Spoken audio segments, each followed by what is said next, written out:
Let's be real as fuck about life, real estate, and entrepreneurship. Hi, I'm Julie Chin.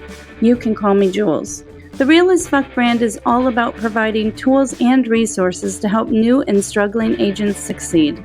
I share my personal experience not only as a new real estate agent, but also how I overcame the odds starting out as a single mom with a mountain of debt and a ton of self-doubt. Hi, welcome. This is Julie Chin, your host of the Real as Fuck podcast. Super fun night. I have the ladies of the RSL team with us and a new member. So we'll go ahead and start with you. Could you introduce yourself and let our listeners know how long you've been in real estate? Hi, I'm Deirdre Minichiello, and I have not been in real estate for a long time at all. Maybe a couple months. I think I passed the test maybe 3 or 4 months ago, and then I joined the team. What, Julie? Like 3 weeks ago, I want to say. Yeah, I'm horrible with time, but brand new family. I am brand new, so bear with me. Perfect. It's perfect. I'll go next. This is Claire Cornish for our returning listeners. And up next is Marissa Parks, signing in. And I'm Sarah Nason, the last one. Sarah got licensed in 2020. Claire and Marissa were both 22. So we've got a nice difference here. But everyone's still technically new. I actually still consider myself new, and I'm just starting my 5th year. I think that, it's just one of those chosen career paths where everything's new with every deal. Every day's a little bit different. I think that makes our job interesting and fun. Like my daughter she works from home now, but she was kind of in a cubicle before, and my other daughters and I used to joke like, oh no, we could never work in a cubicle. And, here I never know what day, what town I'm going to be in, or what types of homes I'm going to show, or what kind of people I'm going to meet. So it's pretty cool. I'm sure you guys love it too. to be determined. That's a fair response. Yeah, I mean, we haven't done it long enough, so I'm still figuring it out. Yeah, I get that. Well, I'd like to check in with you. Did anybody write down, we talked about a couple different things last time, like writing down what you accomplished or had a couple goal items just to follow through on. So I'll start with Sarah on that. Yeah, so I know mine was really getting a lot of clients and leads into my database, and I did. So I'm very happy about that. I still have more to go, and I definitely still have more, can get more detailed on it, but I started it. I had to put it into my time blocking because I didn't want to do it. I don't even want to tell you how many I put in because it's impressive and also sad that it took me this long to get them in. So all that matters is that you're doing it. You did it. That's the hardest part, is just doing the first step. Are you reaching out to them as you're inputting them? So kind of 2 things at once? I haven't actually. I definitely haven't reached out to all of them. Some of them I have. As I put them in, I'm like, oh yeah, there was this one thing I promised I'd do for them. Back in 2020? No, just kidding. That's okay. You know what? It's about making progress. And so imagine if you hadn't sat down this last week and started doing that. So bravo. Good job. Claire. Yes, so I think what I had said on the last podcast that we taped was that I wanted to invest more time into my sphere and to reach out more into my sphere. But I did that, but I kind of went the other way with it because I went door knocking, which, woohoo! Very impressive. So fun. I was thinking, what do I say about door knocking that'll make like a good point about it? I was really excited to do it, and then I was not when it came time to do it. But looking back, I'm glad I did it. What do you mean by that? Okay, so I was just excited to do it because I was like, oh, I haven't done this since high school. I feel like I'm fundraising for myself. And then I just got nervous, and I had made cookies to hand out with the business cards to appeal more to people because I feel like, shake it up a little bit, stand out a little bit. And so I had to make the cookies. I had to bag the cookies. I had to print the QR code. I had to put my business card on the bag. And I was in the process of doing it. I thought, why am I doing this? But I knew I had to have something to talk about on this next episode of the podcast. So I was like, gotta do it. Gotta do it for everybody listening. It worked out. It was good. A little nerve-wracking. I forced my husband, Riley, to come with me. He was okay with doing it. But then when the time came when I had to go up and knock on people's doors, he was like, you just do it. You do it. I'll just stand back here. And I said, that is not why I brought you. Like, get up. My teeth were gritted. Like, go. But it worked out. It was good. And talking to Amy, she's our team's assistant.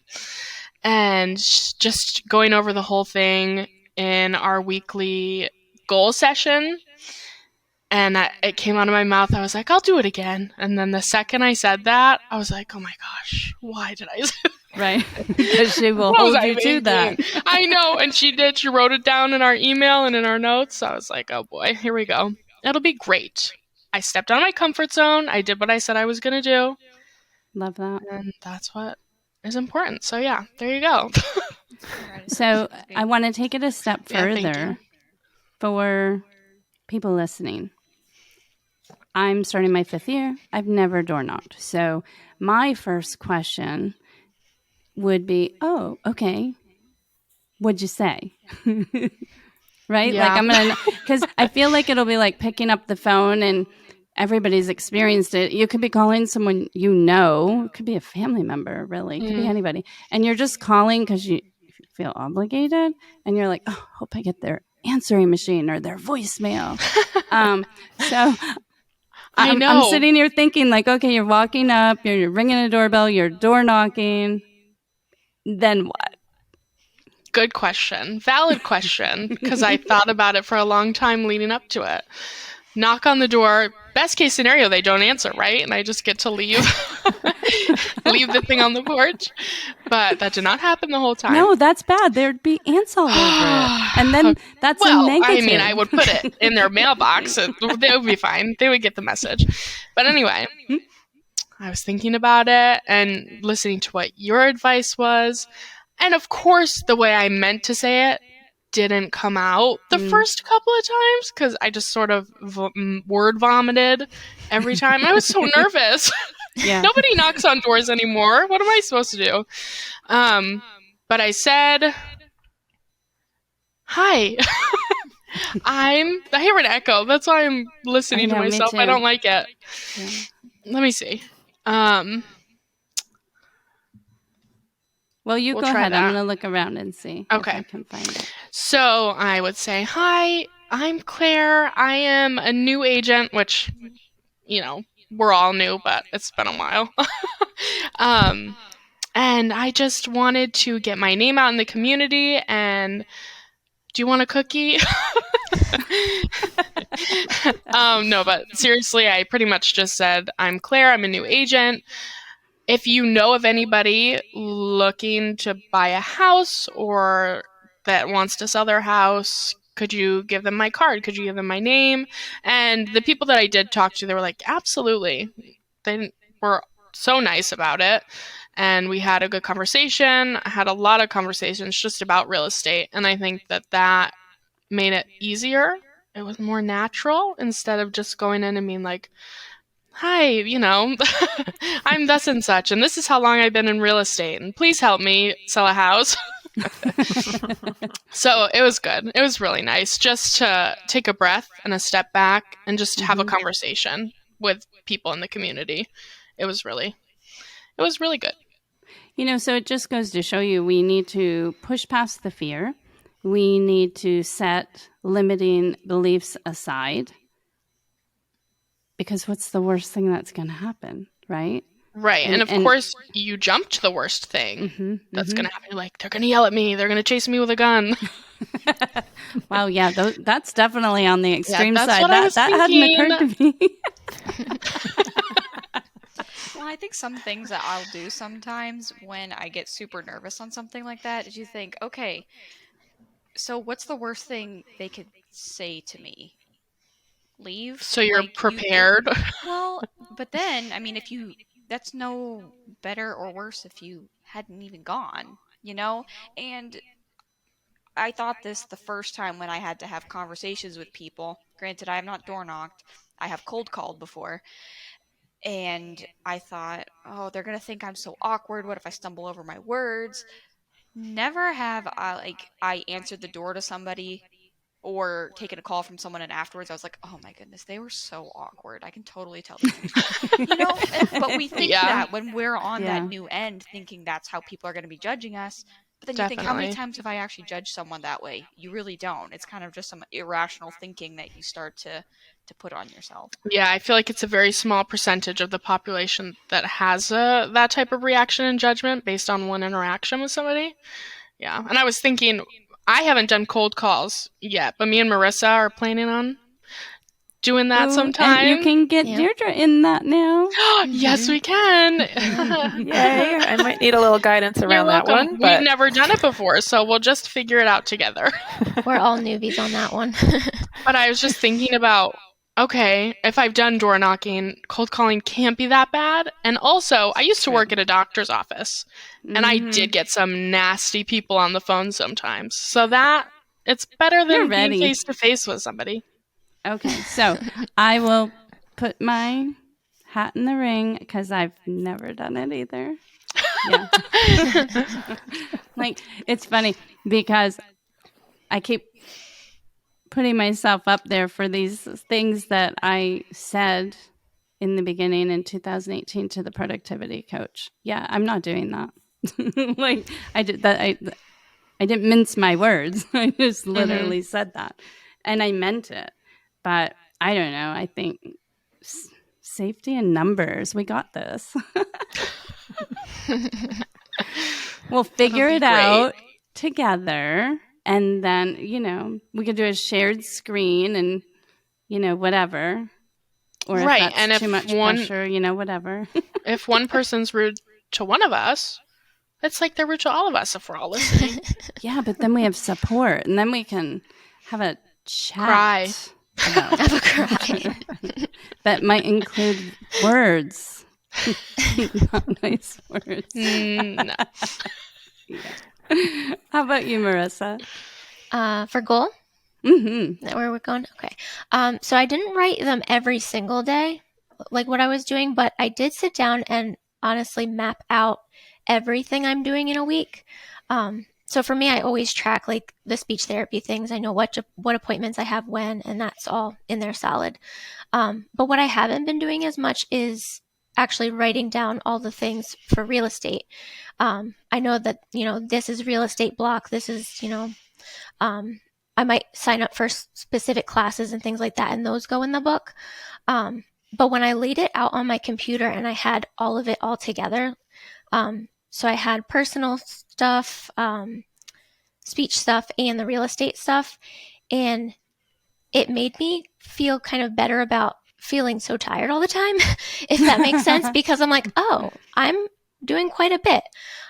So I should feel good about, even the small victories, because for me, I think I'm very hard on myself. So even, those baby steps, I'm like, you should just be able to do more. I don't understand why you're not farther.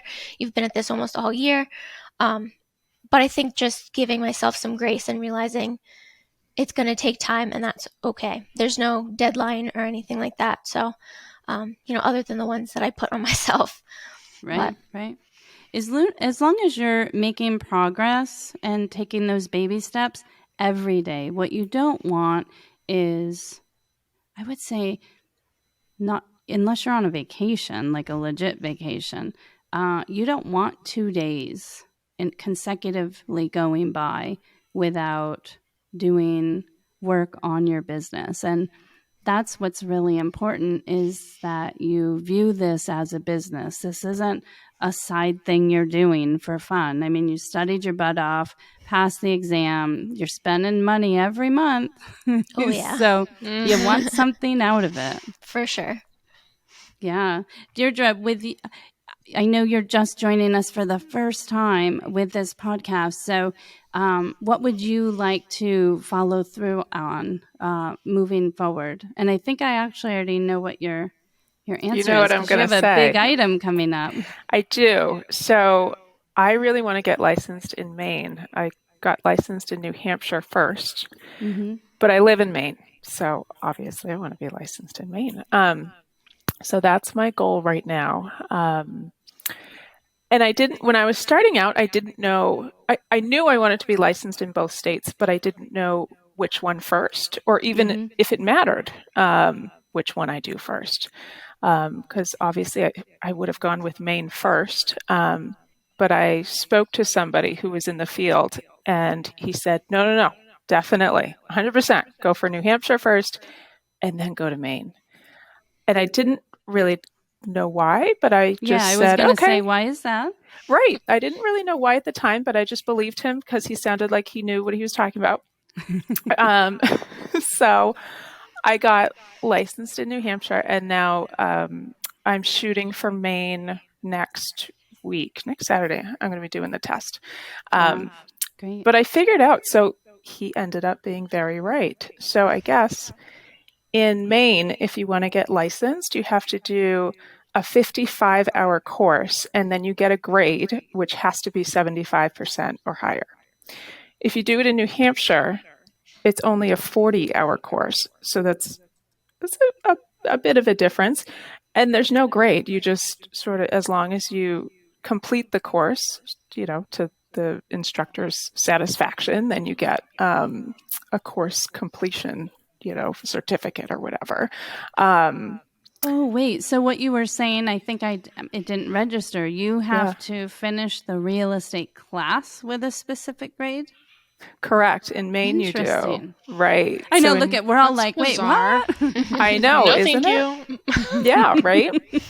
So it's longer, and you have to pass it. You actually get a grade. And then I guess in Maine, they have 2 levels, which is different than New Hampshire, I think. There's a sales agent, which you get at first if you're initially licensed in Maine. And then after 2 years, you can become what's considered an associate broker, they call it. I was trying to figure out what the difference is. I don't think, honestly, there is a big difference other than experience. But I feel like you didn't have all the abilities and rights as a salesperson, whereas in Maine, the associate broker is, in my opinion, at the same level as a salesperson licensed in New Hampshire. That's correct. Yes, the associate broker is equivalent I got an A. The associate broker is the equivalent to the New Hampshire agent. So if I'm licensed in New Hampshire first, even if I'm licensed for a few months and then I take the Maine test and I pass it, then I'm automatically an associate broker. Whereas I think if I got licensed in Maine first, I would have to be a sales agent for 2 years, I think, and before I get that associate broker. That's silly. It is sort of silly, yeah. But I'm really glad I asked somebody beforehand, because it really I would have been a little annoyed with myself if I had gone for Maine first and wasted all that time and energy, Yeah. So for our listeners, check into state reciprocity. That'll be really key. Definitely. So that's on my list right now. So I'm just going to focus on that for the next 2 weeks. And then usually I like to do something every day for the business, even if it's something tiny, like entering someone that I know into the system or something just very small, or something bigger, like doing a training or something. But prioritizing what needs to come next. But this is going to be my thing now for the next 2 weeks. I'm just going to focus on that, and then we'll see what's next after I pass it. Right? Hopefully, I'll pass it. Yeah, you're going to pass. You'll pass it. Definitely. And I would definitely say, as you guys or our listeners are entering names into the database or the CRM, however you're organizing that, reach out to the person as you're entering. It just makes sense. So you've got that touch, right? That's a good idea. I didn't even think of that. Glad you mentioned You're welcome. That. No problem. I try to help here and there. Sort of the thing you do, right? A little bit. So I'd like to talk tonight about a couple different things that from our first podcast, we're like, we're going to talk about what to keep in your car and what you need to get started and what the job entails. So I want us to really touch upon that. Obviously, I cover it in the Real as Fuck guide, but I think that, so many people listen to podcasts, they're driving down the road. Let's get that information out to the listeners. As far as what the job entails, who'd like to start on that? This itself could take hours. I feel like I can't start because I was going to say the same thing. I don't know the answer to this one, so Sarah. pass. Well, it's so great to have you here, actually, Deirdre. Not that it's not great to have everybody else here, but you're brand new. Yes. So what a great point. I don't really even know what it entails, so that's awesome. Yeah. Are we going popcorn style here? Just whatever. Let's have a couple things. You got it. There's no rules. Well, obviously, the job entails a lot of driving. So I think you get used to doing a lot of stuff on the road when that comes to just using your time wisely. Calling. I won't say texting and emails, but maybe at the stop signs. Unless you're me. Wink, yeah. I'm not really good. Well, and if you get a car that you can kind of voice text, you can get a lot of stuff done, or the ones that'll read it to you. It's really nice. You also get used to just doing a lot of stuff in your car, like lunch. Living in your car. Having all kinds of extra stuff, which I guess we'll get to later, but kind of becomes your central hub. Yeah, absolutely. It's very much a varied position, if you will, because you're going to have clerical duties. You're going to have customer service duties. You're going to be tackling technology every day. You need to have an accounting hat on, if you will, and a degree in business planning is always really helpful. I remember I was so overwhelmed. I have never brought this up before, you guys. So I'm studying for the real estate exam. And I'm really overwhelmed by all the documents and everything going on. And I thought, how do we do this job? We're not attorneys. So I grabbed my laptop and I Googled law school.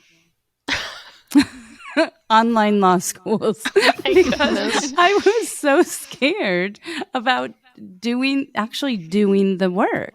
Well, how can I be responsible for this? And I don't want to get sued. I better get a law degree. But at the time, that was 2018. I don't know how it is now. California was the only one with an online law school. Well, getting a law degree in California wasn't going to do me any good in New England. But yeah, literally, that's how much. I told you I used to be a crazy overthinker. Marissa, you probably just didn't even believe me. But there I was.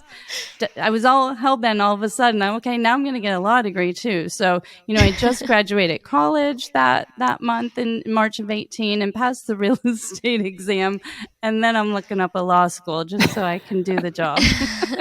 Just why not? On the side. What's one more thing? For your extra time on the side. But I just took that part. Obviously I take everything really seriously, but being responsible for those contracts was really overwhelming. These are huge decisions we're making with people, so I understand that you would consider that would go through your head. We're sometimes dealing with a lot of money and like I said, huge decisions in people's lives. Absolutely. Yeah. I think too that obviously we all come with some kind of life experiences and backgrounds, and I think all 5 of us are unique in that. And I know, Julie, you've got psychology, and no matter what kind of background and degree you have, it always ends up being useful in real estate, no matter what. Yeah, that's a good point. Having business background, like you're talking about, marketing, even if you are part of math or contracts or English, literally any kind of background ends up being helpful in real estate. Good point. Yeah, you're right. With that. Or even, I was a stay-at-home mom for years with 3 kids, and I homeschooled them, right? Different learning styles, different grades, different everything. So that multitasking, that's like the time management, busiest customer service job. That's like the worst customer service job. Coordinating schedules. Yeah, but I see the value in that. So if someone's at home right now and thinking, oh, well, I don't have a degree, I don't have this, I don't have that, if you're a mom, you're already ready, and if you're not a mom, you've already have things that you're skilled at, that you're doing every day, that are going to be super beneficial. In fact, just having the ability to talk to another person and communication is such a huge part of our job. And our job is fully relationship based. So, if you have a friend, if you have a family member, you can talk, and obviously right now I'm having some trouble, but if you can get your ideas across, that's a huge part of what we do.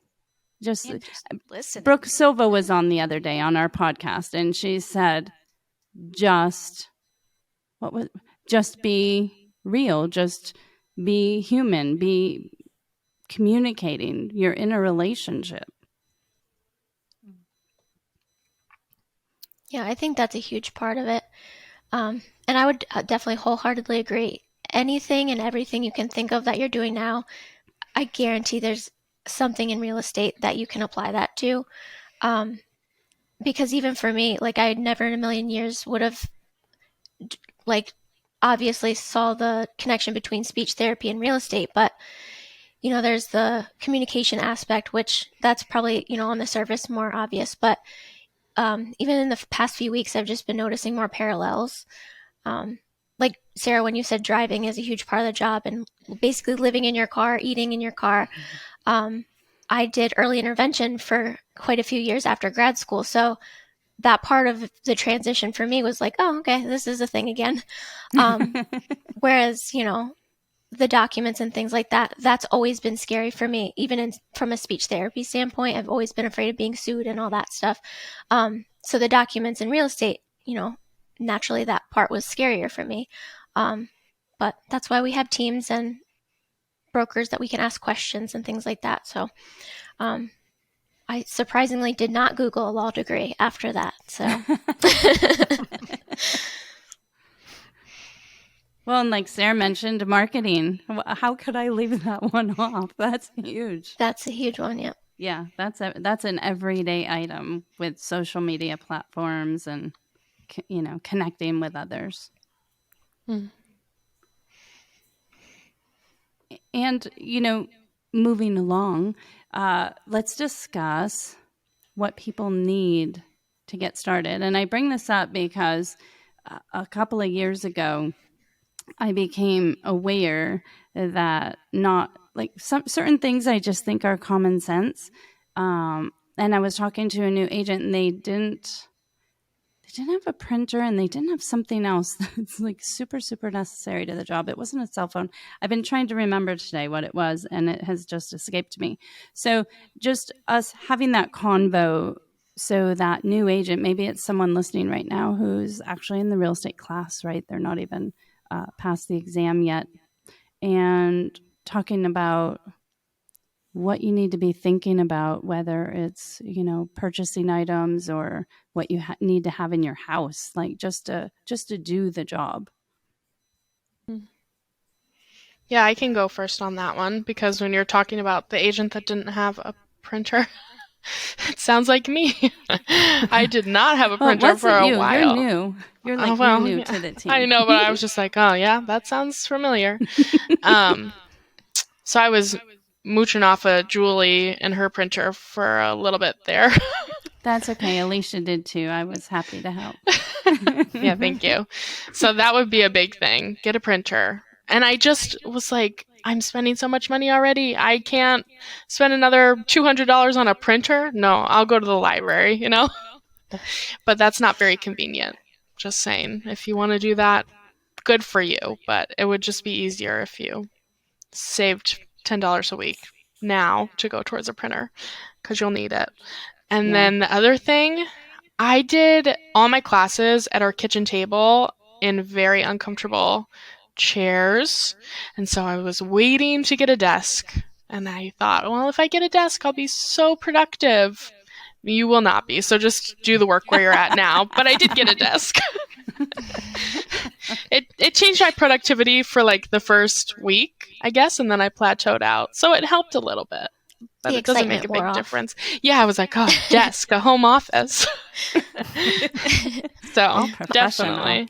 I know. So, and a lamp, because you might film podcasts and get a lot of slack for being in the dark. Living in a world of darkness. Even though it's a podcast and people listen to your voice. Yeah, but we have the video available somewhere. Somewhere on the deep web. Hopefully it's very deep. Hopefully, yeah. Yeah, so printer for sure. And I would say, to go along with that printer, paper, ink, an extra of all of it, because you just never know how many showing requests you're going to get, and you need everything in your house and ready to go. You're not going to have time to jump in the car and run to Staples, or God forbid you don't have the money, right? And you need to print the documents and go out on the showing. I know Alicia used to keep everything digital on her phone and then share the documents with the people that way. So obviously there's some different ways you can do it. It's just been my experience that I'd say 9 times out of 10, when I hand someone the paper packet of information, they're really appreciative because they want to flip through that. Well, I think that it's definitely appreciative. I've also found that, especially if you're on the buying side and you print up a showing packet for the property you're going to, I find that if the listing agent is present, they're surprised all the time that I already have packets for my buyers. Like, that they're surprised that we came prepared and we already know a lot about the property, so we know like the proper questions to ask, and we're not just fumbling around with stuff that we could have easily found on the MLS and discovered in 15 seconds.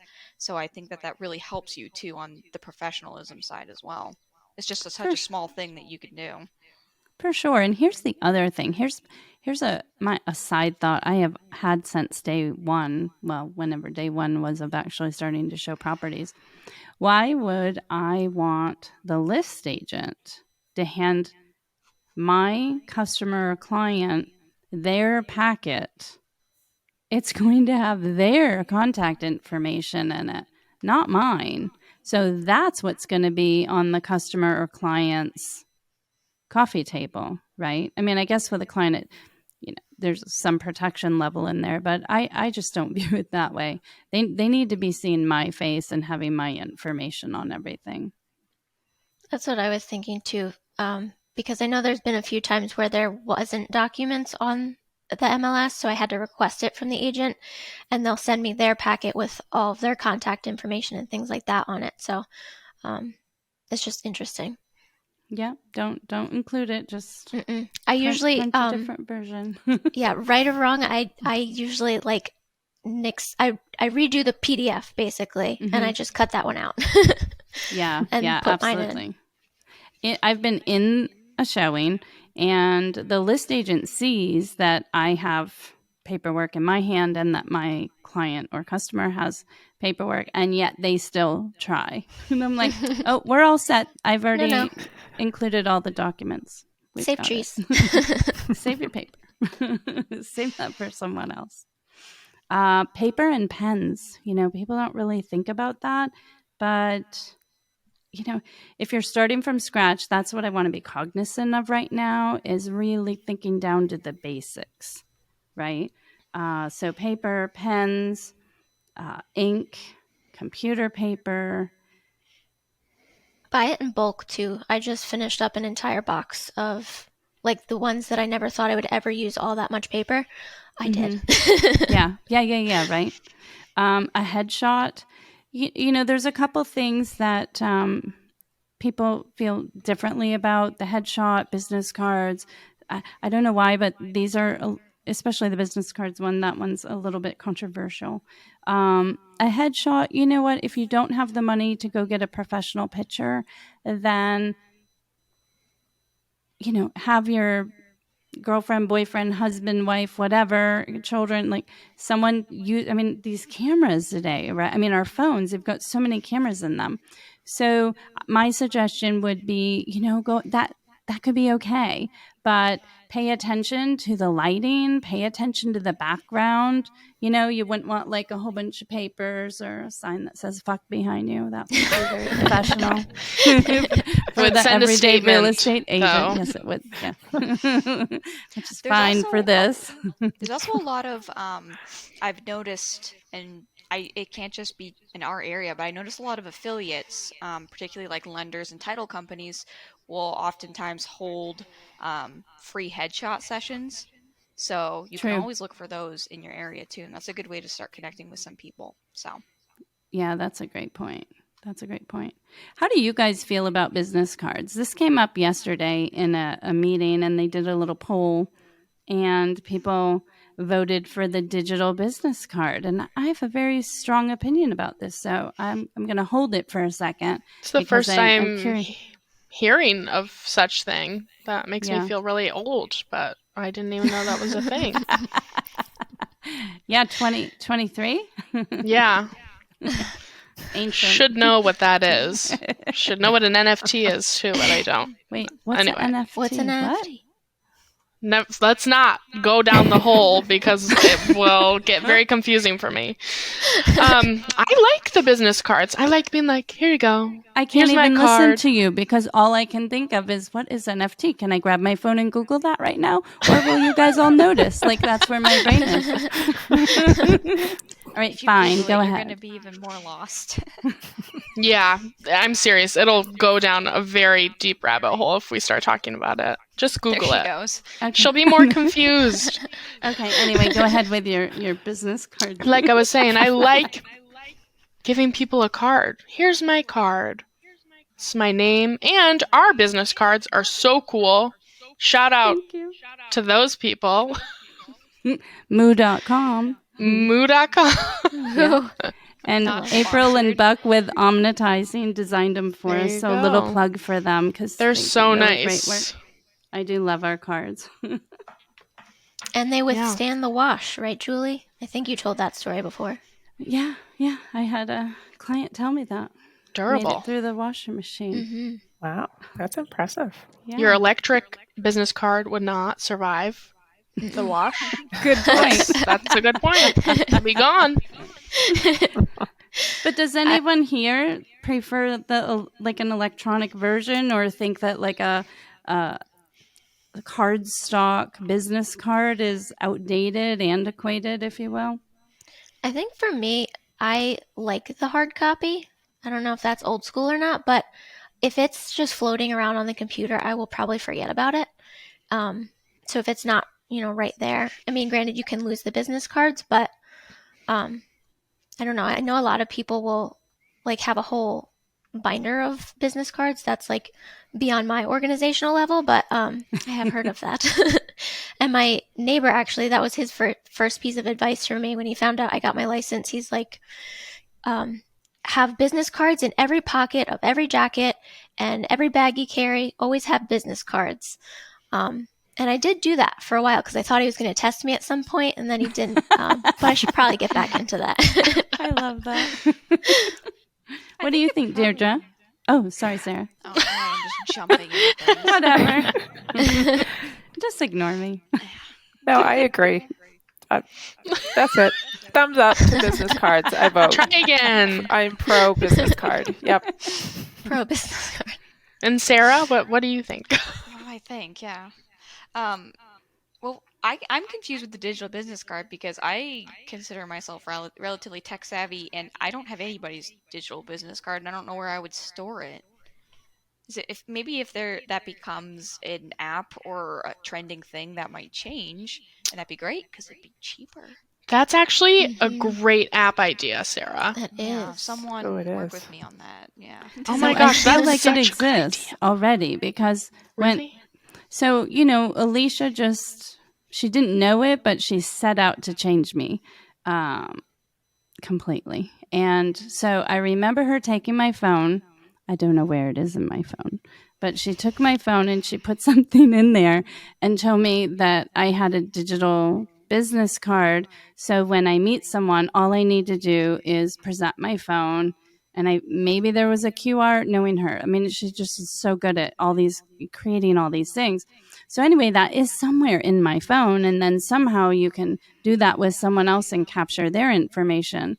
But that's completely wasted on me. Because if you give me a business card, I have a drawer and I'm going to keep it in there. But in the phone, I don't even know where mine is. So Wouldn't it be like the equivalent of an email anyways? I mean, you send someone an email and they have your contact information on it. I mean, I know it sounds silly, but it's... No, that's a good point. Yeah, sounds like a high-end email. You're right. Right? Yeah. Well, we're all meant to be together on the team because we were outvoted at the meeting yesterday when they did a poll, and I just was stunned. That's wild. Yeah.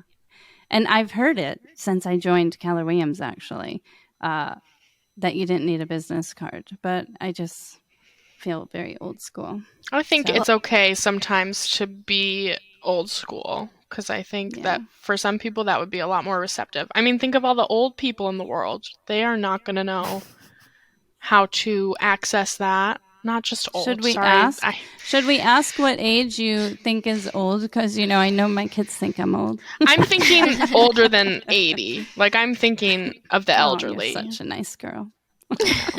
Good answer. Because, that's a big market, and those people are not going to know how to do that. Maybe. I don't want to label them all as incompetent with technology, but... Yeah. And especially in New Hampshire, too, we do have an aging population in New Hampshire. I think the average age, don't quote me on it, I think was like in the 40s somewhere, which is, I don't consider old, but... Thank you. Ouch. It's just... Ouch. It's just... Totally. It's just populations that, I think of, like, my mom, I guess, and she, like, I literally had to teach her to use a mouse before, and I remember that fondly, but... So, I mean, everybody just has different levels of technology. Mm-hmm. So, in my mind, I almost feel like both wouldn't be bad. I know a lot of the people that I've talked to and given my business cards to, I would venture to say they would prefer the hard copy. And I might get some strange looks if I said, here, let me airdrop you my digital card. Like, what's an airdrop? My NFT. I was going to look it up, but I already forgot what the letters were. I wrote them down to Google it later. Okay, cool. Thank you. My goodness. We'll start our team meeting next Wednesday with NFT, whatever that is. Well, with our cards in specifically, when we hand those, people pause because the card stock is thick. And it has a texture to it. And then you've got the gold foil going on. And it's matte. It's And bougie. shiny. It's bougie. Ratchet. Well, I like bougie things. There you go. I do like the shine. I did put some of my cards out at the local post office, and I saw the post office worker there, and she's like, I saw you put your cards out. They're so nice and shiny. I was like, thanks. So it's a good conversation starter, too. We're just big kids, all of us. We want shiny toys. I just like shiny objects. So besides business cards, thinking about what to keep in the car, because that right off the bat, I keep a box of business cards in my vehicle all the time because I do refill my pocket. I also have a business card holder, but I don't remember to ever take it out of my computer bag and bring it along. But let's chat about, what do you guys keep in your car, or what situations have you run into and you wish you had something in your car? I can think of one not real estate related, thankfully. I learned this lesson a while ago. Probably the only person that has a Subaru that can get stuck in a ditch in snow. Yep, that would be me. I would say you should probably have a shovel and possibly some towing ropes. Oh my gosh. Yeah. Burying a body. It might look suspicious. Just, remember the shovel too. Really? You can bury the person. Oh my goodness. I thought I was going to be the one in a shallow grave. In Wisconsin, I was doing early intervention, and I went into this ditch in the snow, and a truck, this is, back roads of Wisconsin, truck pulls up, and I thought, this is it. This is how I go. But yeah, they had to go get some ropes because I didn't have any or anything like that. So just be prepared to get stuck is what I'm trying to say, especially if you live in New England. How do you, I don't know what kind of rope to get. It's not on my list either. I think it's like ill-prepared. No, that's okay. It's something that literally just popped in my head. I want to say it's like a ratcheting strap or something like that. I don't know. I think it's called a winch. Is it called a winch? That sounds familiar. Yeah. Yeah, my husband gets stuck a lot in the snow. So You're prepared. We have a winch in our car. Okay, so add that to the NFT for us to look at. Got it. I was thinking when you said shovel, other than to bury somebody, it's also good for self-defense in case you show a property to a crazy person. You never know. Because I put pepper spray on my list. Mm-hmm. Yes, absolutely. Oh, yeah. Yeah, and for winter, something that I would also recommend, at least people who aren't in the warm climates during the winter, is the container of salt. I have a dog-friendly one because that's the only kind I buy. But I always keep that. As soon as winter's coming, I get the shovel, I get the window scrapey thing, and I put the salt thing in there. So that way I'm prepared. Because how many times you go up to a house to show it, and A, nobody's bothered to shovel the walkway, or it's icy and you fall. I have fallen in front of people. Oh my stars, you were with me, Claire, when I fell. I was. Right in I didn't know whether to laugh or like. I mean, I face planted, you guys. I went down so hard. Bad. Oh my gosh, it was so bad. It would have been a really good TikTok. It would have. Oh my gosh. But the bad part was it was such a slick spot. Nobody could get to her without sacrificing themselves. So she was like, "No, don't." It was painful to watch. And then I was thinking their car still wasn't off, and the car could have slid back. I could have died that day. Oh no. That's the second time that sentence has been uttered so far. Marissa said it, and now you. Oh my gosh. And they're closing. We've been under contract on that one for a while because the seller wanted to wait till school was done. So we're closing on that property in June. So when I go back, there's no ice in that driveway. No ice, Thank no goodness. snow. Just the giant dog next door. That's what I was just going to say. And also no bear coming down the mountain. Seriously, was the biggest dog I've ever seen. I thought it was a polar bear. You were like, Pyrenees. Okay. Yeah, probably. It was huge. I'm a Floridian in New Hampshire. What do I know?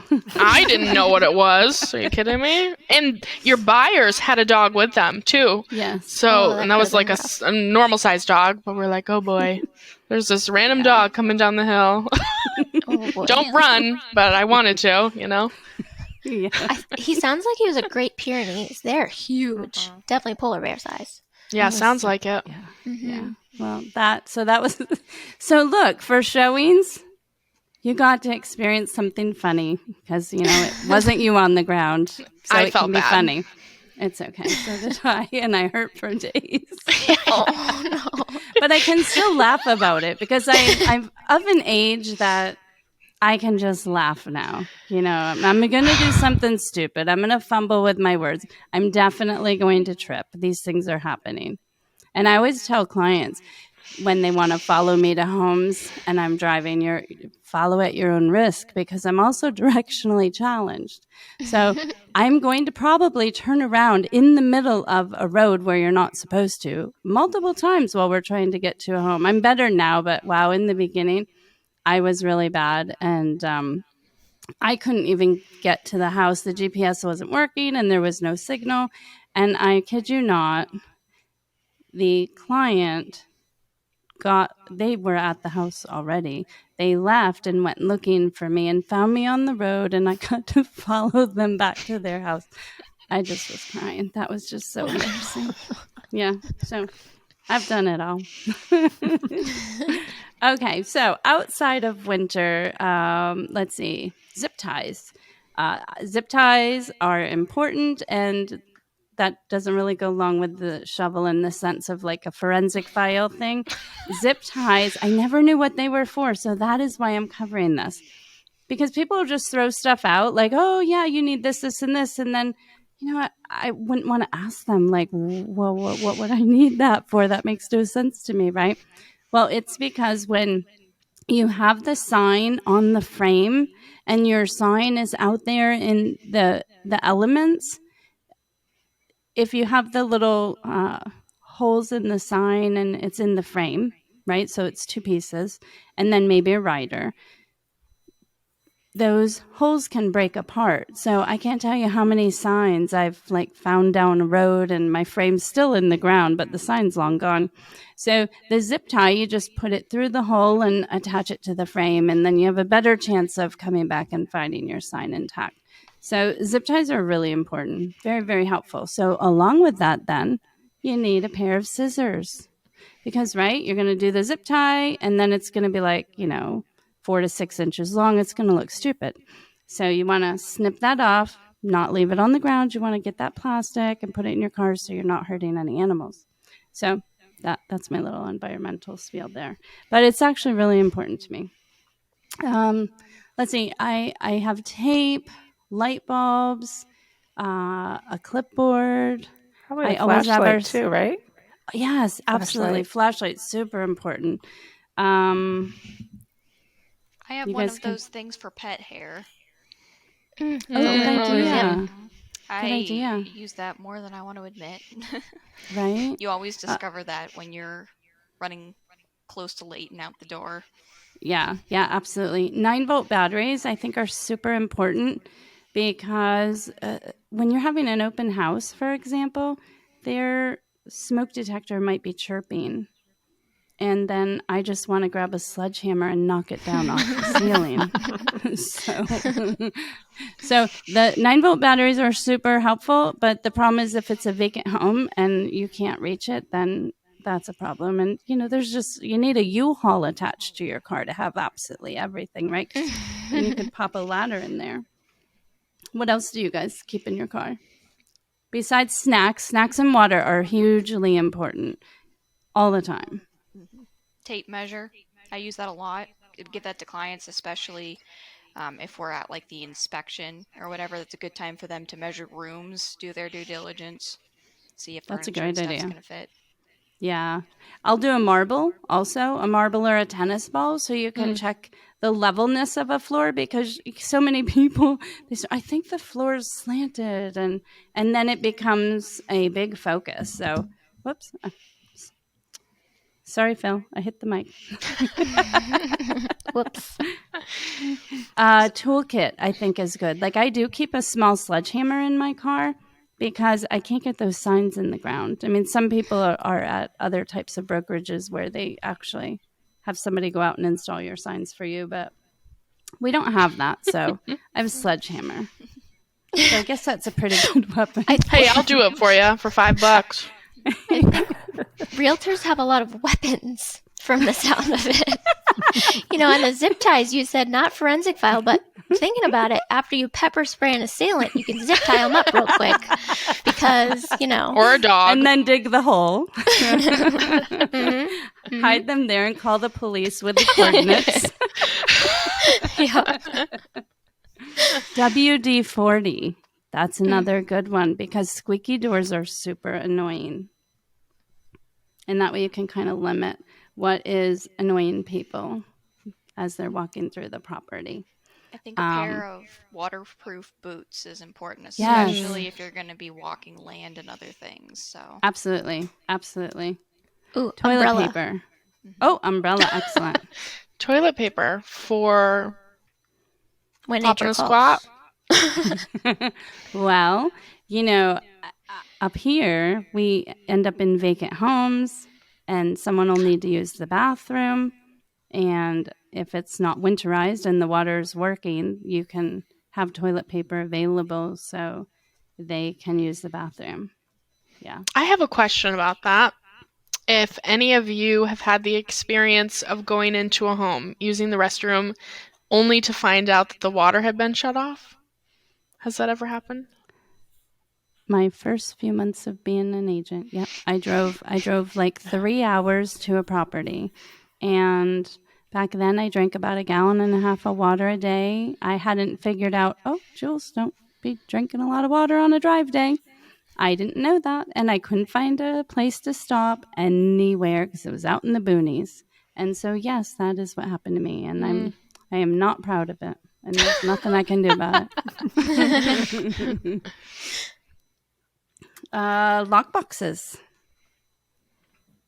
Having a lockbox is very, very important. I also think, it's not really an item you keep in your car, but I think you should always make sure that at the end of the day, no matter how tired you are, you should fill up your car with gas. Don't leave it for the morning. I have done Every day? Well, if That's you're a lot close. of work. No, if you're I hate getting gassing close, up my car. Don't ever say, okay, well, I'll fill up my car in the morning, because those are the days that you're running late, that you're running behind. That's your always printer what I jammed. do. I've done that. I didn't think I was going to make it last time I did it. Yeah. Me either. It's solid advice, Sarah. We hear you. It is. Well, because then I think that the bottom line with all of this and stuff that you're keeping in the car is because in real estate, you kind of just have to expect the unexpected.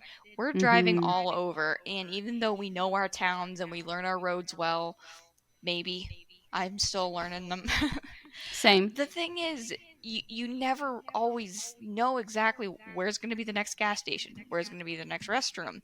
It's like, okay, we want to have extra water on hand and, have our snacks and food prepared and weather items depending on, the time of year it is. I think it's just, you never fully know. And I'm not up in the White Mountains like you guys are, but you can get to some pretty remote areas up there, especially if you're driving out in the Kank and other places. Yeah. This is a gross one, but a shiwi. I've never what? used one. A what? A shiwi. Like that, Have you ever- like that What is tube that? that you put. Oh my gosh, no! What's that? I've never used one. Do we but need to I've- write this with NFT? What is it? A shoey? You tell him. You brought it up. A shiwi. I think they're big with like campers and hikers, but it's called a shiwi. I don't oh my know gosh, that is I would. it a pee thing I for don't think girls? it's big with it is. hikers. I think hikers are out in the woods and they don't care and they just squat. It's like a funnel for your It is. badge. Oh my. That's what it is. I'm sorry. I don't know how to say that. It seems like more work than it would be worth to just, do your thing behind a tree, but And it costs money. Here, let me pay $19.95 for a funnel for my urine. Absolutely. And then what do you do with it after you use it? Put it in your pocketbook? Oh my! Absolutely no. These are all things I had not thought of. Marissa's like, I don't use it, but you should get it. You should try it. Let me know how it works out. Infomercial. Oh my goodness. Based on this discussion, it would not go well. Well, you have your toilet paper with you. Oh my gosh. I just don't know what you're doing with all this after. Okay. Going off of that, I'll just interrupt you really quick because all the things that I thought of were not vain, but for your physical self, I put deodorant because sometimes I'm running all around and watching a baby and then having to go to a showing. Sometimes I stink. So just swipe it on the pits before I go. Always in my car. Cool. And then also gum or mints. Same reason. Yeah. I just don't want to send off a bad message. What else did I say? Right. What else did I think of? I don't remember now. Change of clothes could be good too. And that's true. For ladies with cycles, you've always got to be prepared with those types of things in your car. Oh, I remember. Was hand sanitizer. Oh, I just bathe in that. I'm good. I got lots of and booties. The booties are important because you'll go in a lot of homes and they don't want shoes. I didn't know what you were talking about. I was like, a booty. Okay, we're just talking about all the things today. Shoe covers. Okay, I'll be more there clear. We go. Oh my goodness. A blanket. That one just popped in my head. Is that to wrap the body? Yes. Why not just say tarp? Or a towel. Wait, what is a blanket for? Winter, if your car breaks down. If your car breaks down. Don't know if that's a necessity, but if you'd like to listen to Marissa, get a blanket. Get a Chewy and a blanket. If you want to be prepared for anything. Homes and then going camping. I feel like she's had trauma showing homes and just in life that makes her say these things. I've had a lot of... she is farther north. Yeah, Who knows true. what goes on up there? That's very true. It's a while before you get to a bathroom. If you buy one and you tell me how it is, then I'll consider it just to try it. Okay, is that on the goal list? I was going to say maybe we can get an update. Is that your goal for next And I'm not chipping in for it. So you're not going to go halves on it. Okay, that's all you need. Thanks, Deirdre.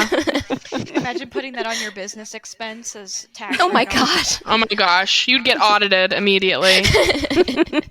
Something wrong with this one.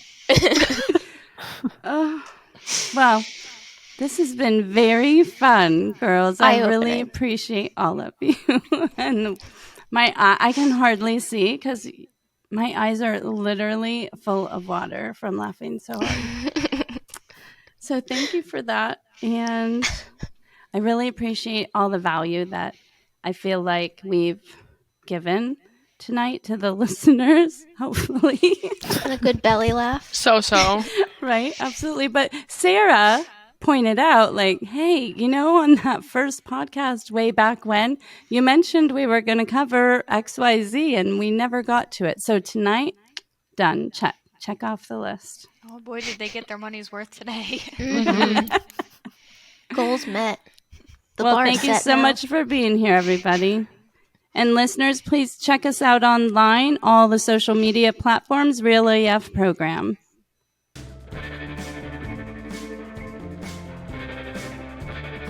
Make sure you subscribe to our Spotify channel so you get updated every time we drop a new podcast. And check out our website at realafprogram.com.